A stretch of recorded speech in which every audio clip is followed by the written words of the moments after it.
ಕನ್ನಡ ನಾಡು, ಇದು ಕನ್ನಡಿಗರ ನಾಡಿ ಮಿಡಿತ. ಮೊನ್ನೆ ನಡೆದಂಥ ಕೋರ್ ಕಮಿಟಿಯಲ್ಲಿ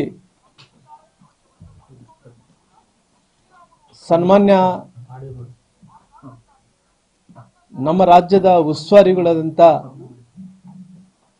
ರಾಧಾ ಮೋಹನ್ ಅಗ್ರವಾಲ್ ಅವರು ಕೋರ್ ಕಮಿಟಿಯನ್ನು ಕರೆದಿದ್ದರು. ರಾಜ್ಯಾಧ್ಯಕ್ಷರ ಹಿಡ್ಕೊಂಡು 7 ಗಂಟೆಗೆ ಕೋರ್ ಕಮಿಟಿ ಪ್ರಾರಂಭ ಆಯಿತು. 7 ಗಂಟೆಗೆ ಕೋರ್ ಕಮಿಟಿ ಪ್ರಾರಂಭ ಆದ ನಂತರ ಬೇರೆ ಬೇರೆ ವಿಚಾರಗಳು, ಯಾವ ಜಿಲ್ಲೆಗಳಲ್ಲಿ ಯಾರ್ಯಾರು ಅಧ್ಯಕ್ಷರಾಗಬೇಕು, ಮುಂಚೆ ಪಾರ್ಟಿ ಯಾವ ರೀತಿಯಲ್ಲಿ ಸಂಘಟನೆಯನ್ನು ಮಾಡಬೇಕು, ಸಂಘಟನೆ ಜೊತೆಯಲ್ಲಿ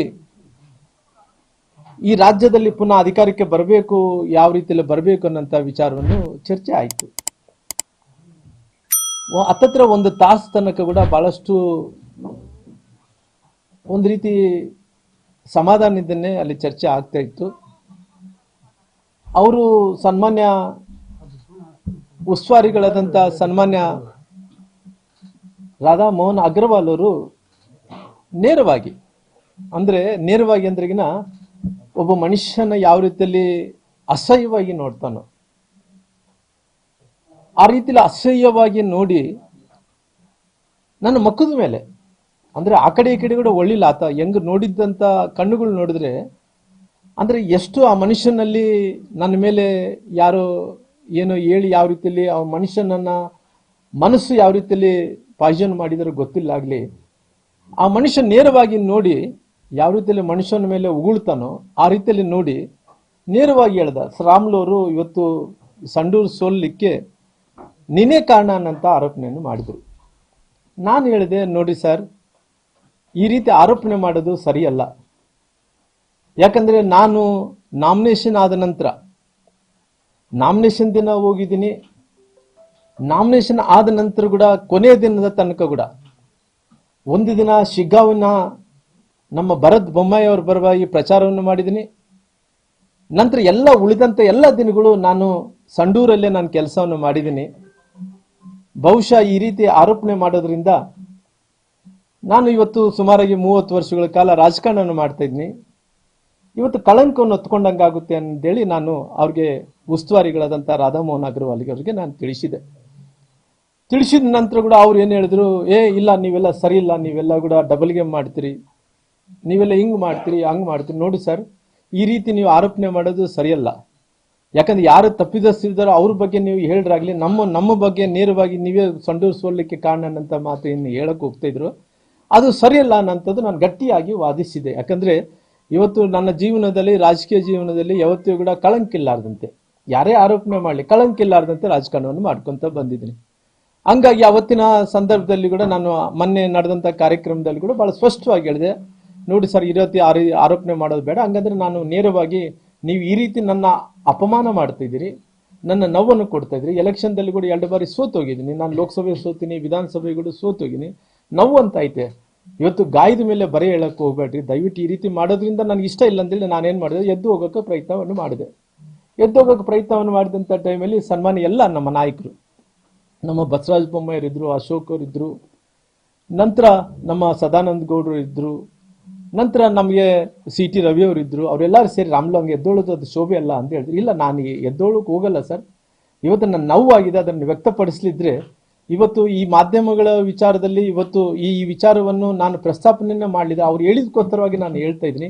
ಹೇಳಿದ್ರೆ ನಾನು ತಪ್ಪಿಸಲಾಗ್ತೀನಿ ಅಂತೇಳಿ ಅವ್ರು ಏನು ಮಾಡಿದ್ದಾರೆ, ನಾನು ತಕ್ಷಣ ನಾನು ಅವ್ರಿಗೆ ನಾನು ತಿಳಿಸಿದೆ, ನಾನು ತಿಳಿಸಿದೆ, ಈ ರೀತಿ ಮಾತಾಡಬೇಡ್ರಿ ಸರ್ ಅಂತ ಹೇಳಿದೆ. ನಾನು ಹಂಗೆ ಮಾತಾಡ್ತಾನೆ ಅವ್ರು ಏನೇನೋ ಮಾತಾಡ್ತಿದ್ರು ಹಿಂದಿಯಲ್ಲಿ ಮಾತಾಡ್ತಾ ಇದ್ರು. ನಾನು ರಾಜ್ಯಾಧ್ಯಕ್ಷರ ಕಡೆ ನೋಡಿದೆ, ನಾನು ರಾಜ್ಯಾಧ್ಯಕ್ಷರೇ ಇವತ್ತು ನನ್ನ ರಕ್ಷಣೆಗೆ ನೀವು ಬರಬೇಕಾಗಿತ್ತು. ಯಾಕಂದ್ರೆ ಇವತ್ತು ಪಾರ್ಟಿಯ ರಾಜ್ಯಾಧ್ಯಕ್ಷರು ತಾವೇ ಆಗಿದ್ರಿ, ನನ್ನ ರಕ್ಷಣೆಗೆ ತಾವು ನಿಲ್ಲಬೇಕಾಯ್ತು. ಅವರು ಯಾವ ರೀತಿಯಲ್ಲಿ ಹೇಳ್ತಾ ಇದ್ದಾರೆ ಅಂದ್ರೆ, ಸಂಪೂರ್ಣವಾಗಿ ಸೋಲು ನಿನ್ನಿಂದನೇ ಆಗಿದೆ ಅನ್ನಂತ ಆರೋಪಣೆ ಮಾಡೋಂಥ ಟೈಮಲ್ಲಿ ನನ್ನ ಪರವಾಗಿ ನೀನು ನಿಲ್ಲಬೇಕಾಯ್ತು, ನಿಂದಿಲ್ಲ ಅಂದ್ರೆ ನಾನು ಮತ್ತೆ ಹಿಂದಕ್ಕೆ ಹೋಗಿ ಮಾತಾಡೋನಲ್ಲ, ನಾನು ನಿನ್ನ ಮುಖದ ಮೇಲೆ ಮಾತಾಡ್ತಾ ಇದ್ದೀನಿ. ಹಿಂಗೆ ಅವ್ರು ಅಂದ್ರೆ ಕೂಡ ನಾನು ರಕ್ಷಣೆ ಮಾಡಿಲ್ಲ ಅನ್ನೋಂಥದ್ದು ಹೇಳಿದ ತಕ್ಷಣ ರಾಮುಲು ನಾನೇನು ಮಾಡಲಿ, ನಾನೇನು ಮಾಡೋಕ್ಕಾಗುತ್ತೆ ಅಂತ. ನೋಡಪ್ಪ, ನೀನೊಬ್ಬ ಅಧ್ಯಕ್ಷನಾಗಿ ನಿನ್ನ ರಕ್ಷಣೆಗೆ ಬಾ ಅಂತ ಕೇಳಿದ್ದೀನಿ ನಾನು. ಅಂದ್ರೆ ನೀನ್ ರಕ್ಷಣೆಗೆ ಬರಲ್ಲ, ನಾನು ಏನು ಮಾಡ್ಲಿ ಅಂದ್ರೆ ಈಗ ನಾನು ಏನು ಮಾಡೋಕ್ಕಾಗಲ್ಲ. ಆಯ್ತಪ್ಪ, ಅವ್ರು ಹೇಳಿದ್ದೆ ಕರೆಕ್ಟ್ ಅಂದ್ಕೊಂಡು ಅವ್ರು ತಿಳ್ಕೊಂಡಿರ್ತಾರ. ಅವ್ರಿಗೆ ಲಾಸ್ಟ್ಗೆ ಏನಾಗಲಿ ಕನ್ವಿನ್ಸ್ ಮಾಡೋಂಥ ಪ್ರಯತ್ನ ಮಾಡ್ರಿ ಅಂತ ಹೇಳಿದ್ರೆ ಸದಾನಂದ ಗೌಡರು ಎದ್ರು. ಸದಾನಂದ ಗೌಡರು ಏನಂದ್ರೆ ಹೇಳಿದ್ರು ಅಂದರೆ, ಸದಾನಂದ ಗೌಡರು ರಾಮುಲು ಅವರೇ, ಇವತ್ತು ನೀವು ರಾಧಾಮೋಹನ್ ಅಗ್ರವಾಲ್ ಅವರೇ ನೇರವಾಗಿ ರಾಮುಲು ಅವ್ರ ಮೇಲೆ ಆರೋಪಣೆ ಮಾಡಿದ್ರಿ. ಇವತ್ತು ಈ ಸಂಡೂರಿನ ಸೋಲಿನ ಬಗ್ಗೆ ನನಗೆ ಇವತ್ತು ಜವಾಬ್ದಾರಿಯನ್ನು ವಹಿಸಿದ್ದಾರ. ಆ ಜವಾಬ್ದಾರಿ ವಹಿಸಿದ ಸಂಡೂರಿಗೆ ನಾನೇ ಹೋಗಿ ಬಂದಿದ್ದೀನಿ. ನಾನು ಹೋಗಿ ಬಂದ ನಂತರ ಎಲ್ಲ ವರದಿಗಳನ್ನು ನಾನು ಕಲೆಕ್ಟ್ ಮಾಡಿಕೊಂಡಿದ್ದೀನಿ. ಕಲೆಕ್ಟ್ ಮಾಡಿಕೊಂಡ ನಂತರ ಇನ್ನು ವರದಿನ ಪಾರ್ಟಿಗೆ ಒಪ್ಪಿಸಿಲ್ಲ. ನಾನು ಪಾರ್ಟಿಗೆ ನಾವು ಏನು ಒಪ್ಪಿಸ್ಬೇಕಾಯ್ತು ಒಪ್ಪಿಸಿಲ್ಲ. ಇನ್ನೊಂದು 2-3 ದಿನಗಳಲ್ಲಿ ಒಪ್ಪಿಸ್ತೀನಿ. ಅಷ್ಟು ಒಳಗಡೆನೆ ರಾಮುಲು ಅವರೇ ನೀವು ತಪ್ಪಿದಸ್ತರು, ನಿಮ್ಮಿಂದನೇ ಸೋಲಾಗಿದೆ ಅಂತೇಳಿ ಹೆಂಗ್ ಮಾತಾಡ್ತೀರಿ ಅಂತೇಳಿ ಅವರು ಸದಾನಂದ ಗೌಡರು ಸಿಟ್ಟಾದ್ರು. ಸಿಟ್ಟಾದಂಥ ಟೈಮಲ್ಲಿ ಇಲ್ಲ, ಅವ್ರು ಸ್ವಲ್ಪ ಹೊತ್ತಾದ್ಮೇಲೆ ಅವ್ರು ಹೇಳಿದ್ರು, ನನ್ನ ಮಾತುಗಳನ್ನು ನಾನು ವಾಪಸ್ ತಗೊಂತೀನಿ ಅನ್ನೋಂಥ ಮಾತು ರಾಧಾಮೋಹನ್ ಅಗ್ರವಾಲ್ ಹೇಳಿದ್ರು. ಹೇಳಿದ ತಕ್ಷಣ ನನಗೆ ಏನನ್ಸಿದಂದ್ರೆ, ಎಲ್ಲೋ ಒಂದು ಕಡೆ ಇವತ್ತು ನಾನು ಒಂದೇ ಹೇಳಿದೆ ನೋಡಪ್ಪ, ಎಲ್ಲೋ ಒಂದು ಕಡೆ ನೀವು ಕೇಳಿದಂಥ ಮಾತು ಇವತ್ತು ಜನಾರ್ದನ್ ರೆಡ್ಡಿ ಅವರು ಮಾತನ್ನು ಕೇಳಿಕೊಂಡು ಜನಾರ್ದನ್ ರೆಡ್ಡಿ ಅವರು ಯಾವ ರೀತಿಯಲ್ಲಿ ಸುಳ್ಳಿನ ಮೇಲೆ ಕೋಟೆ ಕಟ್ಟಿದನ್ನೋದು ಎಲ್ಲರ ಜಗಜ್ಜಾಹಿರ ಆಗಿದೆ. ಇವತ್ತು ಜನಾರ್ದನ್ ರೆಡ್ಡಿ ಅವರು ಹೇಳಿದಕ್ಕೋಸ್ಕರವಾಗಿ ಅದೆಲ್ಲ ಬಂಗಾರ ಹನುಮಂತವ್ರ ಅಭ್ಯರ್ಥಿಯಾಗಿ ಅವರು ಹೇಳಿದಕ್ಕೋಸ್ಕರವಾಗಿ ನನ್ನ ಮೇಲೆ ಆರೋಪಣೆ ಮಾಡೋದು ನನಗೆ ಸರಿಯಲ್ಲ. ಆರೋಪಣೆ ಮಾಡೋಂಥ ಟೈಮಲ್ಲಿ ರಾಮುಲು ಏನು ಅಂತೇಳಿ ಅವ್ರು ತಿಳ್ಕೊಬೇಕಾಯ್ತು. ತಿಳ್ಕೊಳ್ಳಾರ್ದಂತಾನೆ ನೇರವಾಗಿ ಆರೋಪಣೆ ಮಾಡಿದ್ರಿಗಿನ ಎಷ್ಟು ನೋವಾಗುತ್ತೆ ಒಂದ್ಸಲ ಅರ್ಥ ಮಾಡ್ಕೊಳ್ರಿ. ಹಂಗಾಗಿ ನಾನು ಬಹಳ ಸ್ಪಷ್ಟವಾಗಿ ಹೇಳಿದೆ, ಇಲ್ಲಪ್ಪ ನನಗೇನು ಕೋಪ ಆಗಿದೆ, ನನಗೆ ಇಷ್ಟ ಇಲ್ಲ ಅನ್ನೋಂಥ ಟೈಮಲ್ಲಿ ಕೂಡ ಎಲ್ಲರೂ ಸಮಾಧಾನ ಮಾಡಿ ಅವರೊಂದ್ರು ಅದೊಂದ್ರು ಇದೊಂದ್ರು ಮಾತಾಡ್ಕೊಂಡು ಆಯ್ತಪ್ಪ ಮುಕ್ತಾಯ ಮಾಡೋಣ ಅಂತೇಳಿ ಮುಕ್ತಾಯ ಮಾಡಿ ಮತ್ತೆ ಪುನಃ ಹೊರಗಡೆ ಬಂದು ನಾನು ಪ್ರೆಸ್ ಹತ್ರ ನಿಂತು ಎಲ್ಲ ವಿಚಾರಗಳನ್ನು ನಾನು ತಿಳಿಸ್ಬೇಕು ಅಂದ್ಕೊಂಡಿದ್ದೆ. ಆವಾಗ CTR ಅವರು ರಾಜ್ಯಾಧ್ಯಕ್ಷ ಬಂದು, ರಾಮುಲು ನಮ್ಮ ಕೋರ್ ಕಮಿಟಿ ವಿಚಾರ ಎಲ್ಲಿ ಕೂಡ ಹೊರಗಡೆ ನನಗೆ ಕೂಡ ಮಾತಾಡಬಾರ್ದು ಅಂದ್ಕೊಂಡಿದ್ದೆ ಸರ್, ಆದ್ರೆ ಕೂಡ ನಾವು ಮಾತಾಡಬಾರ್ದು ಅಂದ್ಕೊಂಡಿದ್ದೆ, ನಾನು ಮಾತಾಡ್ಬೇಕು ಅಂದ್ಕೊಂತ ಇದ್ದೀನಿ ಅಂದ್ರೆ, ಬ್ಯಾಡ ರಾಮುಲು ಈ ವಿಚಾರ ಮಾತಾಡಬೇಡ್ರು ಅಂತೇಳಿ ಅವ್ರು ಹೇಳಿದ ತಕ್ಷಣನೇ ಪುನಃ ನಾನು ವಾಪಸ್ ಹೋಗ್ಬಿಟ್ಟೆ. ವಾಪಸ್ ಹೋದ ತಕ್ಷಣನೇ ಬೆಳಗ್ಗೆ ಏನಾಗಿದೆ ಎಲ್ಲ ಮಾಧ್ಯಮಗಳಲ್ಲಿ ಈ ಕೋರ್ ಕಮಿಟಿದಲ್ಲಿ ಹಿಂಗಾಯ್ತು ಹಂಗಾಯ್ತು ಅಂತೇಳಿ ಎಲ್ಲ ವಿಚಾರಗಳು ಮಾಧ್ಯಮಗಳಲ್ಲಿ ಬರೋದು ಪ್ರಾರಂಭ ಆಯಿತು. ಪ್ರಾರಂಭ ಆದಂಥ ಟೈಮಲ್ಲಿ ನಾನು ಬಹಳ ಸ್ಪಷ್ಟವಾಗಿ ಹೇಳಿದೆ. ಇವತ್ತು ನಾನು ಅಕಸ್ಮಿತವಾಗಿ ಅಲ್ಲಿ ಪ್ರಾರಂಭ ಆದಂಥ ಟೈಮಲ್ಲಿ ರಾಮುಲು ಅವರು ಏನು ಹೇಳಿಲ್ಲ ಅಂತ ಹೇಳಿದ್ರೆ ನಾನು ತಪ್ಪಿತಸ್ಥನಾಗ್ಬಿಡ್ತೀನಿ. ಯಾಕಂದ್ರೆ ಕ್ಲಾರಿಫಿಕೇಶನ್ ಕೊಡಬೇಕಾಯ್ತು ನನ್ನ ಧರ್ಮ ಆಗಿರೋ ಕಾರಣ. ಯಾರು ಹೇಳಿದಾರೋ ಎಲ್ಲಿ ಮಾಧ್ಯಮದಲ್ಲಿ ಎಲ್ಲಿ ಗೊತ್ತಾಗಿದೆನೋ ಗೊತ್ತಿಲ್ಲ, ಮಾಧ್ಯಮದಲ್ಲಿ ಬಂದ ತಕ್ಷಣ ನಾನೇನು ಮಾಡಿದೆ, ನಾನು ನಿನ್ನೆ ಸ್ವಲ್ಪ ಬೇರೆ ಕಡೆ ಹೋದಂಥ ಟೈಮಲ್ಲಿ ಅವರು ಮಾಧ್ಯಮದ ಸ್ನೇಹಿತರು ಎಲ್ಲರೂ ಕೂಡ ತಮ್ಮನ್ನು ಆದಿ ಹಿಡ್ಕೊಂಡು ಎಲ್ಲ ಎಲೆಕ್ಟ್ರಾನಿಕ್ ಮೀಡಿಯಾ ಪ್ರಿಂಟ್ ಮೀಡಿಯಾ ನನ್ನ ಹತ್ರ ಮಾತಾಡುವಂಥ ಟೈಮಲ್ಲಿ ಭಾಳ ಸ್ಪಷ್ಟವಾಗಿ ಕ್ಲಾರಿಫಿಕೇಶನ್ ಕೊಟ್ಟೆ. ನಾನು ಇಂಥ ಪರಿಸ್ಥಿತಿಯಲ್ಲಿ ನೋಡಿ ಸರ್, ಜೀವನದಲ್ಲಿ ಯಾವತ್ತೂ ಕೂಡ ಪಾರ್ಟಿ ಅಂದ ತಕ್ಷಣ ತಾಯಿ ಇದ್ದಂತೆ. ಯಾವತ್ತೂ ಕೂಡ ರಾಜಕಾರಣದಲ್ಲಿ ಕೆಲವೊಂದು ಸಂದರ್ಭದಲ್ಲಿ ಯಾವತ್ತೂ ಕೂಡ ತಾಯಿಗೆ ದ್ರೋಹ ಮಾಡೋಂಥ ಕೆಲಸ ನಾವು ಮಾಡೋಕೆ ಹೋಗಲ್ಲ.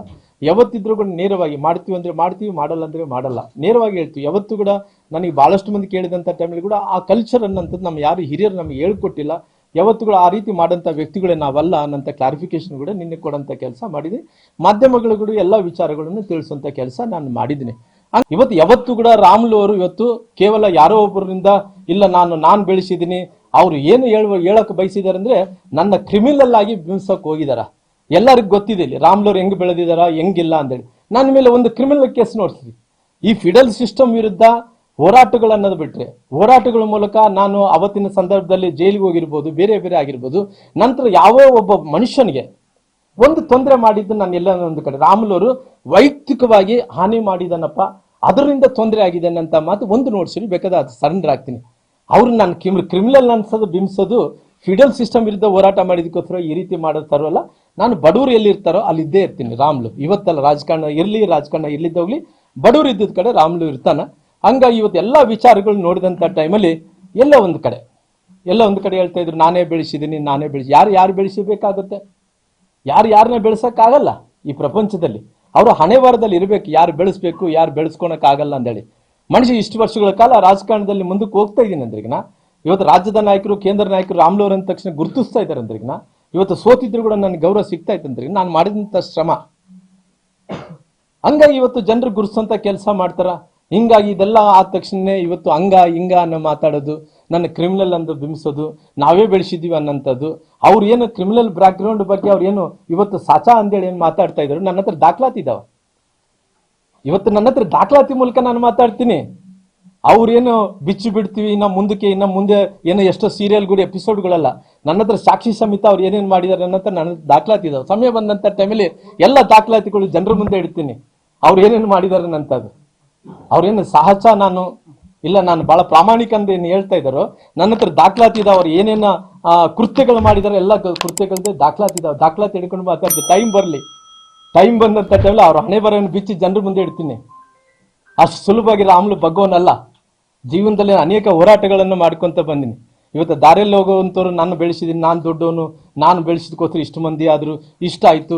ರಾಮುಲು ಅವರು ಕ್ರಿಮಿನಲ್ ಆಗಿದ್ದರು, ಯಾರು ಏನೋ ಹತ್ಯೆ ಆಯಿತು, ಯಾವತ್ತೂ ಕೂಡ ನಾನು ಆ ಕಲ್ಚರ್ಗೆ ಹೋದಂಥವನಲ್ಲ. ನನ್ನ ಸಮುದಾಯದಲ್ಲಿ ಒಬ್ಬ ವಾಲ್ಮೀಕಿ ಜನಾಂಗದವನು ಸಣ್ಣ ಸಮುದಾಯ ಆಗಿದ್ರು ಕೂಡ ವಿಶಾಲವಾದಂಥ ಹೃದಯ ಇದೆ ನನಗೆ. ಎಲ್ಲರನ್ನ ಕಾಪಾಡಿಕೊಂಡೋಗಂಥ ಹೃದಯ ಇದೆ. ಎಲ್ಲ ಜನಾಂಗದವರು ಇವತ್ತು ಎಲ್ಲ ಜನಾಂಗದವರು ಮೆಚ್ಚಂಥ ಕೆಲಸ ನಾನು ಮಾಡ್ಕೊತ ಬಂದೀನಿ. ನನ್ನ ರಾಜಕೀಯ ಜೀವನಕ್ಕೆ ಕಲಂಕ ಇಡೋಂಥ ಕೆಲಸ ಮಾಡಿದ್ರೆ ಮುಂದಿನ ದಿನಗಳಲ್ಲಿ ನಾನೇನು ಜನರಿಗೆ ನಿಮ್ಮ ಬಗ್ಗೆ ಏನು ತಿಳಿಸ್ಬೇಕು ಅದು ಸತ್ಯಾಂಶವನ್ನು ತಿಳಿಸುವಂಥ ಕೆಲಸ ನನ್ನ ಹತ್ರ ದಾಖಲೆ ಮೂಲಕ ಏನೇನಾಗಿದೆ, ಏನೇನಿಲ್ಲ, ನೀವೇನೇನು ಕೃತ್ಯಗಳು ಮಾಡಿ ಎಲ್ಲ ವಿಚಾರಗಳನ್ನು ನಾನು ಜನರಿಗೆ ಬಿಚ್ಚಿಬಿಡೋಂಥ ಕೆಲಸ ಮಾಡ್ತೀನಿ. ಇವತ್ತು ಪಾರ್ಟಿ ಎಲ್ಲ ವಿಚಾರಗಳನ್ನು ನಾನು ತಿಳಿಸಿದ್ದೀನಿ. ಪಾರ್ಟಿಯನ್ನು ಮುಂದಕ್ಕೆ ಏನು ತೀರ್ಮಾನ ತಗೊಂತದ ನೋಡಬೇಕಾಗಿದೆ. ಹಂಗಾಗಿ ನಾನು ಈ ಮಾಧ್ಯಮದ ಪತ್ರಿಕೆ ಗೋಷ್ಠಿಯನ್ನು ಮುಕ್ತಾಯ ಮಾಡ್ತೀನಿ. ನೀವಿನ್ನು ಕನ್ನಡ ನಾಡು ವಾಹಿನಿಯನ್ನ ಸಬ್ಸ್ಕ್ರೈಬ್ ಮಾಡಿಕೊಂಡಿಲ್ವಾ? ಈಗಲೇ ಸಬ್ಸ್ಕ್ರೈಬ್ ಮಾಡಿ, ಬೆಲ್ ಐಕಾನ್ ಅನ್ನ ಒತ್ತಿ ನೋಟಿಫಿಕೇಶನ್ಗಳನ್ನ ಪಡೆಯಿರಿ.